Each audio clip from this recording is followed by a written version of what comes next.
চাকরিচ্যুত পুলিশ সদস্যদের রাস্তা অবরোধ করে জনদুর্ভোগ সৃষ্টি না করার আহ্বান জানিয়েছে পুলিশ সদর দপ্তর।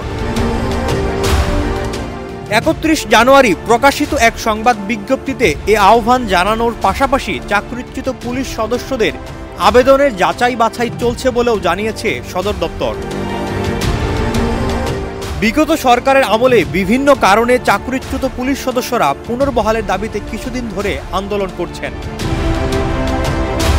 বিজ্ঞপ্তিতে বলা হয়, আবেদনকারীদের চাকরিতে পুনর্বহাল সংক্রান্ত আবেদনগুলো পর্যালোচনার লক্ষ্যে ডিআইজির নেতৃত্বে গঠিত কমিটি কাজ করছে।